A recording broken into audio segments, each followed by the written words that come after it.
എല്ലാവർക്കും നമസ്കാരം. ഇപ്പോ ഇങ്ങനൊരു വീഡിയോ എനിക്ക് ഇടാൻ ടൈം ആയെന്ന് എനിക്ക് തോന്നി. അതുകൊണ്ടാണ് ഇങ്ങനൊരു വീഡിയോ എടുക്കുന്നത്. നിങ്ങൾക്ക് എല്ലാവർക്കും എന്നെ തട്ടിക്കളിച്ച് മതിയായെന്ന് എനിക്ക് തോന്നുന്നു. എനിക്കറിയില്ല ഇനിയും എന്നെ തട്ടിക്കളിക്കാനുണ്ടോന്ന് എനിക്കറിയില്ല. കാരണം എനിക്ക് വരുന്ന ഓരോ മെസ്സേജുകളും, ഓരോ കമന്റ്സുകളും, ഓരോ വോയിസ് റെക്കോർഡ്സുകളും, ഓരോ കോളുകളും എല്ലാത്തിലും കുറ്റക്കാരി ഞാനാണ്. എല്ലാവരും എന്നെയാണ് കുറ്റം പറയുന്നത്. ഞാനിത് ചെയ്തു. എനിക്കറിയില്ല ഞാൻ എന്താണ് ചെയ്തത്, എന്താണ് ഞാൻ ചെയ്ത തെറ്റുകളൊന്നും എനിക്കറിയില്ല. ഇപ്പൊ പറയുന്നത് ഇപ്പൊ ഒരു വീഡിയോയില് ഞാൻ ഇപ്പൊ ഇന്റർവ്യൂ കൊടുത്തൊരു വീഡിയോയില് എനിക്ക് ക്ലിയർ ചെയ്യാനുള്ളൊരു കാര്യം, എനിക്ക് പറയാനുള്ളൊരു കാര്യം, ഒരു ഇന്റർവ്യൂവിന് ഞാൻ പോകുമ്പോൾ, ഒരു ഇന്റർവ്യൂ ഞാൻ കൊടുക്കുമ്പോൾ ഡോക്ടറിനെ കുറിച്ചോ ബ്ലസ്സിനെ കുറിച്ചോ എന്നോട് ഒരാൾ ക്വസ്റ്റ്യൻ ചോദിക്കുമ്പോൾ സത്യം പറയുകയാണെങ്കിൽ ജെന്യുവൻ ആയിട്ടുള്ള ഒരു ആൻസർ എനിക്ക് പറയാൻ വേണ്ടി കഴിഞ്ഞിട്ടില്ല. കാരണം ഞാൻ അവർ രണ്ടുപേരെ കുറിച്ച് ചിന്തിച്ചിട്ടായിരുന്നു ഞാൻ ഓരോ ആൻസർ പറഞ്ഞിരുന്നത്. ഇതിനു മുൻപേ ഡോക്ടർ ബ്ലസ്ലിക്കെതിരെ ആയിട്ടുള്ള ഒരു വീഡിയോ ഇട്ടു. ഞാനും ബ്ലസ്ലിയും തമ്മിലൊരു വീഡിയോ ഇട്ടു. അതില് ഞാൻ ബ്ലസ്ലിനെ സപ്പോർട്ട് ചെയ്ത് സംസാരിച്ചു കഴിഞ്ഞാൽ ഡോക്ടർക്ക് പ്രശ്നമാവും, അല്ലെങ്കിൽ ഞാൻ ഡോക്ടറിനെ സപ്പോർട്ട് ചെയ്ത് സംസാരിച്ചു കഴിഞ്ഞാൽ ബ്ലസ്ലിക്ക് പ്രശ്നമാവും. ഇതിനെ കുറിച്ച് ചിന്തിച്ചിട്ടാണ് ഓരോ തവണയും ഓരോ ഇന്റർവ്യൂവിലും ഓരോ ആളുകളും എന്റെ അടുത്ത് ബ്ലസ്സിനെ കുറിച്ചോ ഡോക്ടറിനെ കുറിച്ചോ ചോദിക്കുമ്പോൾ ഞാൻ അവിടെ സത്യത്തിൽ തപ്പിക്കളിക്കാണ്. എനിക്ക് എന്താ പറയേണ്ടതെന്ന് എനിക്കറിയില്ല. എന്റെ വായി നിന്ന് എന്തെങ്കിലും വീണിട്ട് അവർക്ക് എന്തെങ്കിലും പ്രശ്നമാവുമെന്ന് ഞാൻ വിചാരിച്ചു.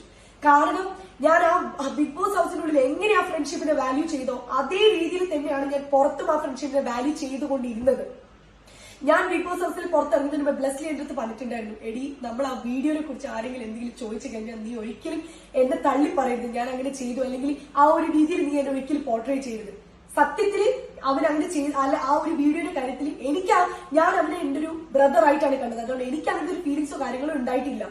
അപ്പോഴും പുറത്തിറങ്ങിയപ്പോ ആളുകൾ ചോദിച്ചപ്പോഴും അതിന്റെ ആൻസർ പോലും ഞാൻ അവന് ഒരു പ്രശ്നം ഉണ്ടാവരുത്, അല്ലെങ്കിൽ ഇത് കാരണം അവനൊരു കാര്യം ഫേസ് ചെയ്യരുതെന്ന് വിചാരിച്ചത് ഞാൻ അവർ ഓരോരുത്തരും, ഇപ്പൊ ഡോക്ടറിനാണെങ്കിലും ബ്ലസ്ലിനാണെങ്കിലും ഞാൻ സപ്പോർട്ട് ചെയ്തിട്ടേ സംസാരിച്ചിട്ടുള്ളൂ. കാരണം ഞാൻ പുറത്തിറങ്ങിയിട്ടും അവരുടെ ഫ്രണ്ട്ഷിപ്പിന് ഞാൻ വാല്യൂ കൊടുക്കുന്നുമുണ്ട്. ഞാൻ ഇന്ന് വരെ അവർക്ക് എതിരെയായിട്ടോ അവരെ തള്ളിയിട്ടോ ഞാൻ ഒരു വീഡിയോ, ഒരു കമന്റ്സോ, ഒരു കാര്യം ഞാൻ ചെയ്തിട്ടില്ല. പക്ഷേ ഇപ്പൊ എനിക്കൊരു കാര്യം മനസ്സിലായി, അത് ഞാൻ മാത്രമേ ചിന്തിക്കുന്നുള്ളൂ എന്നുള്ളത്. ഈ ഫ്രണ്ട്ഷിപ്പിന് വാല്യൂ ഞാൻ മാത്രമേ കൊടുക്കുന്നുള്ളൂ എന്നുള്ള കാര്യം എനിക്കിപ്പോ മനസ്സിലായി. കാരണം ഇത്രയും പ്രശ്നങ്ങളിലൂടെ ഞാൻ പോയപ്പോ എന്നെ സപ്പോർട്ട് ചെയ്യാൻ ഒരാൾ പോലും ഉണ്ടായിരുന്നില്ല. എനിക്ക് വേണ്ടി രണ്ടു വാക്ക് സംസാരിക്കാൻ ഞാൻ പറഞ്ഞ എന്റെ ബെസ്റ്റ് ഫ്രണ്ടായ ഡോക്ടർ റോബിൻ രാധാകൃഷ്ണനോ, ഞാൻ പറഞ്ഞ എന്റെ ബെസ്റ്റ് ഫ്രണ്ടോ, എന്റെ ബ്രദർ എന്ന് പറഞ്ഞ ബ്ലസ്ലിയോ എനിക്ക് വേണ്ടി സംസാരിക്കുന്നത് ഞാൻ കണ്ടിട്ടില്ല. ഇവരുടെ ഫാമിലികൾ ഓരോന്നും പോസ്റ്റ് ചെയ്യുമ്പോഴും എന്റെ ചേച്ചിയോ അനിയത്തിയോ ഒരിക്കലും അവർക്കെതിരെയായിട്ട് ഒരു കാര്യം പോസ്റ്റ് ചെയ്യുകയോ പറയുകയോ ഒന്നും ചെയ്തിട്ടില്ല. കാരണം അവർക്കറിയാം ഇതൊരു ഗെയിം ഷോ ആണ്. ആ ഗെയിം അതവിടെ കഴിഞ്ഞു. ആ ഗെയിം കൊണ്ട് ഞാൻ പുറത്തിറങ്ങിയിട്ടില്ല. അതവിടെ കഴിഞ്ഞു. ഞാൻ എന്താണോ ബിഗ് ബോസ് ഹൗസ് എന്താണോ അതവിടെ കഴിഞ്ഞു. ഇപ്പൊ പുറത്ത് ഞാൻ നിൽക്കുന്നത് ഞാനായിട്ടാണ്. എന്നിട്ട് ഇവർ രണ്ടുപേരുടെ ഫ്രണ്ട്ഷിപ്പിന് ഞാൻ വാല്യൂ കൊടുത്തു. ഇപ്പോഴും ഞാൻ കൊടുക്കുന്നുണ്ട്. ഞാൻ അവരെ വിശ്വസിക്കുന്ന ഒരു ഹെൽത്തി റിലേഷൻഷിപ്പാണ്. അതൊരു നല്ല രീതിയിൽ തന്നെ മുന്നോട്ട് കൊണ്ടുപോകണമെന്ന് ആഗ്രഹിക്കുന്നവളാണ് ഞാൻ. പക്ഷെ ഇപ്പൊ ഞാനാണ് നടുവില്. എന്നെയാണ് ഇവർ രണ്ടുപേരും കൂടെ തട്ടിയിട്ട് കളിക്കുന്നത്. ഞാനെന്തൊരു പാവയാണോ എന്നെ ഇങ്ങനെ അങ്ങോട്ടും തള്ളി കളിക്കാൻ വേണ്ടിയിട്ട്? എനിക്ക് എത്ര ചീത്തയായ മെസ്സേജുകൾ വരുന്നുണ്ട്, എത്ര മോശമായ കമന്റ്സുകൾ വരുന്നുണ്ട്. ഇതൊക്കെ കാണുമ്പോൾ എന്റെ അച്ഛനമ്മയും വേദനിക്കുന്നത് ഞാൻ കാണുന്നുണ്ട്. നിങ്ങൾ പറയുന്നത് എല്ലാവരും യെസ് പറ, നോ പറ. ഇതെന്റെ മാരേജിന്റെ സംഭവമാണ്. ഞാനും ഡോക്ടറും കൂടെ സംസാരിച്ചു ഇതിനെപ്പറ്റി. ഞങ്ങൾ രണ്ടുപേരും കൂടെ സംസാരിച്ചു കഴിഞ്ഞപ്പോ ഞാൻ പറഞ്ഞു ഡോക്ടറിന്റെ അടുത്ത്, എനിക്ക് ഡോക്ടറിന്റെ അടുത്ത് ഒരു സോഫ്റ്റ് കോർണർ ഉണ്ട്, എനിക്കൊരു ചെറിയ ഇഷ്ടം എന്റെ ഉള്ളിലുണ്ട്. പക്ഷെ അത് പ്രേമാണോ എനിക്കറിയില്ല. എനിക്ക് കുറച്ചും കൂടെ സമയം വേണം, എനിക്ക് മനസ്സിലാക്കാൻ കുറച്ചും കൂടെ സമയം വേണം. ചിലപ്പോ ആ ഇഷ്ടം വളർന്ന് ചിലപ്പോ കല്യാണത്തിലോട്ട് പോവാം. എനിക്കപ്പം ഞാൻ ഡോക്ടറെ അടുത്ത് ഒന്നേ പറഞ്ഞിട്ടുള്ളൂ, എനിക്ക് കുറച്ച് സമയം എന്താ. പക്ഷെ ഡോക്ടറിന്റെ വീട്ടിൽ അതിന്റേതായ പ്രഷറുണ്ട്. ഡോക്ടർക്ക് എന്നെ പെട്ടെന്ന് കല്യാണം കഴിക്കണം. എനിക്ക് എടുത്ത് ചാടി എനിക്ക് ഒരാളെ കല്യാണം കഴിക്കാൻ വേണ്ടി എനിക്ക് പറ്റില്ല. എനിക്ക് എന്റെ കുടുംബത്തിൽ എന്റേതായ പ്രശ്നങ്ങളുണ്ട്. എനിക്ക് എന്റെ അച്ഛനും അമ്മയും സെറ്റിൽ ആവണം. അല്ലാതെ എന്റെ ഇഷ്ടവും എന്റെ സുഖവും നോക്കിയിട്ട് എന്റെ അച്ഛനും അമ്മയും ഫാമിലിനെ ഒഴിവാക്കിയിട്ട് എനിക്ക് ഒരാളെ കല്യാണം കഴിച്ചിട്ട് എനിക്ക് പോകാൻ വേണ്ടി പറ്റില്ല. അതുകൊണ്ട് തന്നെയാണ് ഞാൻ നിങ്ങളടുത്ത് ഇത് എങ്ങനെ എനിക്ക് പറയണം എനിക്ക് അറിഞ്ഞൂടെ. കാരണം ഞാൻ ഡോക്ടർ തന്നെ ഡിസ്കസ് ചെയ്തതിന് ശേഷം ഞാൻ നിങ്ങളടുത്ത് പറയും. ഇവിടെയും ഞാൻ നോക്കിയത്, ഞാൻ ഇവിടെ നോ പറഞ്ഞു കഴിഞ്ഞാലും യെസ് പറഞ്ഞാലും ഡോക്ടർക്ക് ഒരു പ്രശ്നം ഉണ്ടാവുന്നു. അതും ഞാൻ ചിന്തിച്ചു. ഞാൻ കാരണമല്ല, ഞാൻ എന്തെങ്കിലും പറഞ്ഞിട്ട് ഇവർക്കൊരു പ്രശ്നം ഉണ്ടാവരുതെന്ന് മാത്രം ഞാൻ ചിന്തിച്ചിട്ടുള്ളൂ. പക്ഷെ ഒരിക്കൽ പോലും ഇവർ ഓരോ കാര്യങ്ങൾ ചെയ്യുമ്പോൾ, ഇപ്പൊ ഡോക്ടർ എന്റെ ഫോട്ടോ ആർക്കൈവ് ചെയ്യുമ്പോൾ, ഡോക്ടറിന്റെ അക്കൗണ്ടിൽ ഓരോരാളെ ഫോളോ ചെയ്തെങ്കിൽ എല്ലാത്തിലും പ്രശ്നങ്ങൾ അനുഭവിച്ചുകൊണ്ടിരിക്കുന്നത് ഞാനാണ്. എല്ലാവരും എന്നെയാണ് കുറ്റക്കാരി എന്ന് പറഞ്ഞുകൊണ്ടിരിക്കുന്നത്. ഞാൻ അത് ചെയ്തു, ഞാൻ ഇത് ചെയ്തു. ഞാൻ മനസ്സാ വാച കർമ്മ അറിയാത്ത കാര്യങ്ങളാണ് നിങ്ങൾ എല്ലാവരും പറഞ്ഞുകൊണ്ടിരിക്കുന്നത്. എനിക്കറിയില്ല. ഇനി ഞാൻ നിങ്ങളുടെ അടുത്ത് തുറന്നു പറയാം. ഇനി ഇത്രയും കാലം ബിഗ് ബോസ് ഹൗസിലാണെങ്കിലും പുറത്താണെങ്കിലും ഞാൻ ഈ റിലേഷൻഷിപ്പ് ജെന്യുവൻ ആയിട്ട് ഒരു തരി പോലും ഫേക്ക് ആയിട്ട് ഒരു മിനിറ്റ് പോലും ഞാൻ ഇവർ രണ്ടുപേരുടെ കൂടെ ഞാൻ നിന്നിട്ടില്ല. ഞാൻ ജെന്യുവൻ ആയിട്ടാണ് നിന്നത്. എന്റെ കൂടെ നിൽക്കുന്ന എന്റെ ഫാമിലിക്കും എന്റെ ഫ്രണ്ട്സിനും അറിയാം ഞാൻ എങ്ങനെയാണ് ഒരു റിലേഷൻഷിപ്പിന്റെ വാല്യൂ ചെയ്യുന്നതെന്നുള്ളത്. എന്റെ അച്ഛനെ അമ്മേനെ ആണെങ്കിലും എന്റെ ഫ്രണ്ട്സിനെ ആണെങ്കിലും ഒരാളുടെ മുൻപിൽ ഞാൻ ഇട്ട് കൊടുക്കാറില്ല. ഞാൻ അവസാനം വരെ അവരുടെ കൂടെ നിൽക്കുന്ന ഒരു വ്യക്തിയാണ് ഞാൻ. ഈ നിമിഷം വരെ ഞാൻ അതേ ചെയ്തിട്ടുള്ളൂ. എന്റെ ഏതൊരു ഇന്റർവ്യൂ നിങ്ങൾ എടുത്തു നോക്കിയാലും അവർക്ക് രണ്ടുപേർക്കും ഒരു മോശം വരാത്ത രീതിയിലേ ഞാൻ ആൻസർ പറഞ്ഞിട്ടുള്ളൂ. അല്ലാതെ അവര് മാറ്റി നിർത്തണമെന്നോ അവരെ ഒറ്റപ്പെടുത്തണമെന്നോ അവരെ നാട്ടുകാർ തെറി പറയണമെന്നോ ഞാൻ ആഗ്രഹിച്ചിട്ടില്ല. അവര് രണ്ടുപേരെ ഇല്ലാതാക്കിക്കൊണ്ട് ആ ട്രോഫി വാങ്ങി ഇവിടെ വന്ന് വലിയ ആളാവുന്നത് ഞാൻ വിചാരിച്ചിട്ടില്ല. ഈ 50 ലക്ഷത്തിലും ട്രോഫിയിലും മയങ്ങി നിൽക്കുന്നൊരു ആളല്ല ഞാൻ. അത് നിങ്ങൾ ആദ്യം മനസ്സിലാക്കണം. പിന്നെ നിങ്ങൾ ഡോക്ടർ റോബിന്റെ ഫാൻസ് പറയുന്നുണ്ട് അവര് വോട്ട് ചെയ്തിട്ടാണ് ഞാൻ വിൻ ചെയ്തത്, അവര് വോട്ട് ചെയ്തിട്ടാണ് ഞാൻ വിൻ ചെയ്തത്. നിങ്ങൾ എല്ലാവരും ഒരു കാര്യം മനസ്സിലാക്കണം. ആ 100 ഡേയ്സ് ആ വീട്ടിൽ ഞാൻ നിന്നത് ഞാൻ ഒന്നിലും ഞാൻ പുറകെ നിന്നിട്ടില്ല. ഫിസിക്കൽ ടാസ്ക് ആണെങ്കിലും മെന്റൽ ടാസ്ക് ആണെങ്കിലും സ്ട്രോങ് ആയിട്ട് നിൽക്കുന്നത് സ്ട്രോങ് ആയിട്ട് നിൽക്കേണ്ടത് ഞാൻ ചെയ്തിട്ടുണ്ട്. സ്ട്രോങ് ആയി പറയേണ്ട കാര്യങ്ങൾ ഞാൻ സ്ട്രോങ് ആയിട്ട് പറഞ്ഞിട്ടുണ്ട്. ഫിസിക്കൽ ടാസ്കിലാണെങ്കിൽ പോലും അവിടെയുള്ള ആരെക്കാളും നന്നായിട്ട് പെർഫോം ചെയ്ത ആളാണ് ഞാൻ. അപ്പൊ നിങ്ങൾ ഡിസേർവിംഗ് അല്ല ഞാനെന്ന് പറഞ്ഞു കഴിഞ്ഞാൽ അത് ഞാൻ ഒരിക്കലും ഞാൻ ആക്സെപ്റ്റ് ചെയ്യില്ല. പിന്നെ വോട്ട് ചെയ്ത ആളുകള് നിങ്ങളടുത്ത് ആ ബിഗ് ബോസ് ഹൗസിന്റെ ഉള്ളിൽ ഇരുന്നിട്ട് ഞാൻ ഒരാളുടെ അടുത്ത് പറഞ്ഞില്ല എനിക്ക് വോട്ട് ചെയ്യൂ എനിക്ക് വോട്ട് ചെയ്യുന്നത്. നിങ്ങളാണ് വോട്ട് ചെയ്തിട്ട് എന്നെ വിൻ ചെയ്യിപ്പിച്ചത്. അങ്ങനത്തെ നിങ്ങൾ തന്നെ ഒരിക്കലും പറയരുത് ഞാൻ ഡിസേർവിംഗ് ചെയ്യുന്നില്ല എന്നുള്ളത്. നിങ്ങൾക്ക് എന്നെ ഞാൻ വിൻ ചെയ്യേണ്ടത് നിങ്ങൾക്ക് ആഗ്രഹിക്കുന്നത് നിങ്ങൾ എനിക്ക് ഒരിക്കലും വോട്ട് ചെയ്യരുതായിരുന്നു. നിങ്ങൾ എല്ലാവരും വോട്ട് ചെയ്യിപ്പിച്ചിട്ടാണ് എന്നെ വിൻ ചെയ്യിപ്പിച്ചത്. അങ്ങനത്തെ നിങ്ങൾ തന്നെ ഇപ്പൊ പറയുന്നു ഞാൻ ഡിസേർവിംഗ് അല്ല എന്നുള്ളത്. പിന്നെ ബിഗ് ബോസ് ഹൗസിൽ നിന്ന് 2 തവണ ഞാൻ പറഞ്ഞിട്ടുണ്ട്.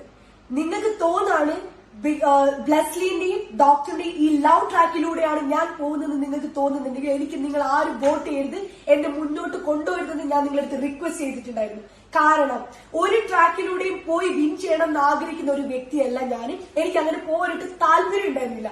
അന്ന് നിങ്ങൾക്ക് തോന്നായിരുന്നെങ്കിൽ അന്ന് നിങ്ങൾ എന്നെ വോട്ട് ചെയ്ത് നിങ്ങൾ എന്നെ ഔട്ടാക്കണമായിരുന്നു. അന്ന് ഞാൻ ഔട്ടാക്കിയിട്ടുണ്ടെങ്കിൽ ഞാൻ അന്തസ്സായിട്ട് ഞാൻ ഇറങ്ങിപ്പോകും. എനിക്ക് അങ്ങനെ ഒരു ട്രാക്കിലൂടെയും പോയി ഈ ബിഗ് ബോസ് ഹൗസിൽ ട്രോഫി വാങ്ങിക്കണം എന്ന് എനിക്ക് ഒരു ആഗ്രഹമില്ല. പിന്നെ നിങ്ങൾ തന്ന ആ ട്രോഫിയും 50 ലക്ഷം ആ ട്രോഫി അത് ഞാൻ ആർക്കും കൊടുക്കാൻ ഞാൻ തീരുമാനിക്കുന്നില്ല. കാരണം ഞാൻ ജെന്യുവൻ ആയിട്ട് എന്നെ ഇഷ്ടപ്പെടുന്നത് ഞാനത് വിൻ ചെയ്യാൻ അർഹയാണെന്ന് എന്നെ സപ്പോർട്ട് ചെയ്യുന്ന കുറച്ച് ആളുകളുണ്ട്. എന്നെ ഇഷ്ടപ്പെടുന്ന കുറച്ച് അമ്മമാരുണ്ട്, കുറച്ച് ഏട്ടന്മാരുണ്ട്, കുറച്ച് ഫാമിലി ഉണ്ട്. അവരെനിക്ക് നേടിത്തന്നതാണ് ആ ട്രോഫി. ആ ട്രോഫി ഒരാൾക്കും കൊടുക്കാൻ ഞാൻ തീരുമാനിക്കുന്നില്ല. അതിൽ എന്റെ അധ്വാനം കൂടെ ഉണ്ട്. ഞാൻ അവിടെ 100 ഡേയ്സ് ഞാൻ നിന്നത് എനിക്കറിയാം ഞാൻ എങ്ങനെയാണ് അവിടെ നിന്നതെന്നും അവിടെ എത്ര ആളുകൾ ആരെക്കാളും എത്ര സ്ട്രോങ് ആണെന്നുള്ള കാര്യം എനിക്കറിയാം. അതുകൊണ്ട് തന്നെ ആ ട്രോഫി ആർക്കും കൊടുക്കാൻ ഞാൻ തീരുമാനിക്കുന്നില്ല. അത് എന്റെ വീട്ടിൽ തന്നെ ഞാൻ വെച്ചിരിക്കുകയും ചെയ്യും. പിന്നെ 50 ലക്ഷം നിങ്ങൾക്ക് ഇപ്പോ ഡോക്ടറിന്റെ ഫാൻസോ ഏത് ഫാൻസ് ആണെങ്കിലും നിങ്ങൾക്ക് എന്ത് വേണം അതിന്റെ ഷെയർ വേണം. ആരാണെങ്കിലും എന്റെ അടുത്ത് പേഴ്സണൽ ആയിട്ട് എനിക്ക് അക്കൗണ്ട് ഡീറ്റെയിൽസ് കാര്യങ്ങളൊക്കെ അയച്ചതാ. ഞാൻ നിങ്ങൾക്ക് എല്ലാവർക്കും അതിന്റെ ഷെയർ വേണമെങ്കിൽ തരാം. നിങ്ങൾ വിചാരിക്കുന്ന പോലെ ഈ 50 ലക്ഷത്തിലും ഈ ട്രോഫിയിലും മയങ്ങിയിരിക്കോ അല്ലെങ്കിൽ അതിന്റെ ഇതിൽ മതിമറന്ന് നിൽക്കോ ഒന്നുമല്ല ഞാൻ ചെയ്യുന്നത്. ഞാൻ അതിനേക്കാളും വാല്യൂ കൊടുത്തത് എന്റെ ഫ്രണ്ട്സിനും എന്റെ ചുറ്റുള്ള ആളുകൾക്കാണ് ഞാൻ ആ വാല്യൂ കൊടുത്തത്. പക്ഷെ എനിക്ക് ഇപ്പൊ മനസ്സിലായി എനിക്ക് ഞാൻ മാത്രമേ ആ വാല്യൂ ഞാൻ മാത്രമേ അത് റെസ്പെക്ട് ചെയ്തിട്ടുള്ളൂ എന്നുള്ള കാര്യം എനിക്ക് ഇപ്പൊ മനസ്സിലായി. അതുകൊണ്ട് ഞാനിപ്പോ നിങ്ങളടുത്തൊരു കാര്യം പറയാണ്. ഡോക്ടർ റോബിൻ രാധാകൃഷ്ണനും ബ്ലെസ്ലിയുമായിട്ടുള്ള എന്റെ പേഴ്സണൽ റിലേഷൻഷിപ്പ് ഞാൻ പറയുന്നുണ്ടല്ലോ, ഈ ഹെൽത്തി റിലേഷൻഷിപ്പ് എന്ന് പറഞ്ഞൊരു സംഭവം ഞാൻ പറയുന്നുണ്ടല്ലോ, അത് ഞാൻ ഇവിടെ നിർത്തണം. കാരണം ഇനിയും എനിക്ക് ഇത് അനുഭവിക്കാൻ വയ്യ. ഇതിന്റെ നടുവിൽ നിന്ന് ഒരു പാവയെ പോലെ അങ്ങോട്ടും ഇങ്ങോട്ടും തള്ളി കളിക്കാനും എന്റെ ഈ വിഷയം പറഞ്ഞ് എന്നെ ഇതിൽ വീണ്ടും വീണ്ടും ഡ്രാഗ് ചെയ്ത് ഇതിൽ സംസാരിക്കാനും ഞാനിനിയില്ല. അതുകൊണ്ട് തന്നെ ദയവ് ചെയ്ത് ഇതില് ഇനി നിങ്ങൾ എന്നെ ഇതിലോട്ട് വലിച്ചിടരുത്. ഇത്രയും കാര്യങ്ങൾ എനിക്ക് പറയണമെന്നുണ്ടായിരുന്നു. അതുകൊണ്ടാണ് ഇപ്പൊ ഇങ്ങനൊരു വീഡിയോ ഞാൻ എടുത്തിടുന്നത്. പിന്നെ എന്നെ സപ്പോർട്ട് ചെയ്ത് എന്റെ കൂടെ എന്റെ വിഷമത്തിലും എന്റെ സങ്കടത്തിലും എന്റെ കൂടെ നിന്ന് എന്റെ ജനങ്ങളോട് എനിക്ക് ഒരു കാര്യം പറയാനുള്ളൂ. എനിക്ക് 1000 നന്ദിയുണ്ട്. പിന്നെ എന്റെ ദിൽഷ ആർമി അവരൊരിക്കലും ഒരാളെ ഡീഗ്രേഡ് ചെയ്തിട്ട് എന്നെ സപ്പോർട്ട് ചെയ്തിട്ടില്ല. അവരെന്നെ സപ്പോർട്ട് ചെയ്ത് ഒരാളെ നശിപ്പിച്ചുകൊണ്ടോ അല്ല അവരെ എതിരെ സംസാരിച്ചുകൊണ്ടോ അവരൊരിക്കലും എന്നെ സപ്പോർട്ട് ചെയ്തിട്ടില്ല. അതിന് എന്റെ ദിൽഷ ആർമികളോട് എനിക്ക് 1000 നന്ദി പറയാനുണ്ട്. കാരണം നിങ്ങൾ ആരെങ്കിലും സപ്പോർട്ട് ചെയ്യുന്നുണ്ടെങ്കിൽ അത് ഒരാളെ വേദനിപ്പിച്ചുകൊണ്ടോ ഒരാളെ ഇല്ലാതാക്കിക്കൊണ്ടോ നിങ്ങൾ ഒരിക്കലും ഒരാളെ സപ്പോർട്ട് ചെയ്യരുത്. കാരണം ആ വേദന സങ്കടം എന്ന് പറയുന്നത് നിങ്ങൾ ചിന്തിക്കുന്നതിനേക്കാളും മുകളിലാണ്. അതുകൊണ്ട് ഞാൻ പ്രൗഡ് ഫീലാണ് എനിക്കുള്ളത്. എന്റെ ആർമി, എന്റെ ദിൽഷ ആർമിയിലെ ഓരോ ആളുകളോടും എനിക്ക് പ്രൗഡ് എനിക്ക് തോന്നുന്നുണ്ട്. നിങ്ങൾ പോയ ഒരു പാത്ത് അത് കറക്റ്റ് ആയിരുന്നു. Thank you so much. അതിന് എന്നെ സപ്പോർട്ട് ചെയ്ത എന്റെ എല്ലാ ജനങ്ങൾക്കും എനിക്ക് 1000 ഒരു വലിയ താങ്ക്സ്. ഇനി എനിക്കറിയാം ഇപ്പൊ ഈ വീഡിയോ ഇട്ട് കഴിഞ്ഞാൽ ഒരുപാട് നെഗറ്റീവ് കമന്റ്സുകൾ എനിക്ക് വരും, ഡീഗ്രേഡിങ് ഉണ്ടാവും, ഒരുപാട് പേര് എന്നെ മോശമായി ചിത്രീകരിക്കും. പക്ഷെ എന്നാലും ഇതിലൊരു 10 പേരെങ്കിലും എന്നെ സപ്പോർട്ട് ചെയ്യുന്ന ആളുകൾ ഉണ്ടാവും.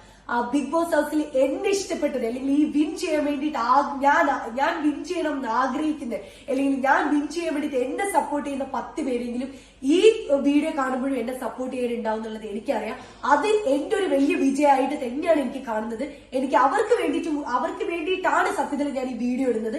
കാരണം എന്നെ ഡീഗ്രേഡ് ചെയ്യുന്ന ആളുകളും എന്നെ മോശം പറയുന്ന ആളുകളും നിങ്ങൾ അത് കണ്ടിന്യൂ ചെയ്തോ. കാരണം അതിലെനിക്ക് നിങ്ങളോട് ഒന്നും പറയാനില്ല. പക്ഷെ എന്നെ സപ്പോർട്ട് ചെയ്യുന്ന ആളുകളോട് എനിക്ക് പറയാനുള്ളത് താങ്ക് യു സോ മച്ച്. എന്നെ ഇത്രയും സപ്പോർട്ട് ചെയ്തതിനും ഞാനെന്ന വ്യക്തി എന്താണെന്ന് മനസ്സിലാക്കിയിട്ടും അല്ലെങ്കിൽ ബിഗ് ബോസ് ഹൗസിലാണെങ്കിലും പുറത്താണെങ്കിലും ഞാൻ എന്താണെന്ന് എന്നെ മനസ്സിലാക്കിയിട്ട് സപ്പോർട്ട് ചെയ്യുന്ന ആളുകളാണ് നിങ്ങളെ എനിക്ക് എല്ലാത്തിനേക്കാളും വലുതാണ്. ഇപ്പൊ നിങ്ങൾ കേട്ടതാണ് എന്റെ ഫൈനൽ ഡിസിഷൻ. എനിക്ക് ഇനി ഇതിനെക്കുറിച്ച് കൂടുതലായിട്ട് ചർച്ച ചെയ്യാനോ പറയാനോ ഒന്നുമില്ല. സോ ഇത്രയേ ഉള്ളൂ. ഇതിനു വേണ്ടിയിട്ടാണ് ഞാൻ ഈ വീഡിയോ ഇന്ന് അപ്ലോഡ് ചെയ്യുന്നത്. എന്നെ സപ്പോർട്ട് ചെയ്യുന്ന എല്ലാവർക്കും താങ്ക് യു സോ മച്ച്.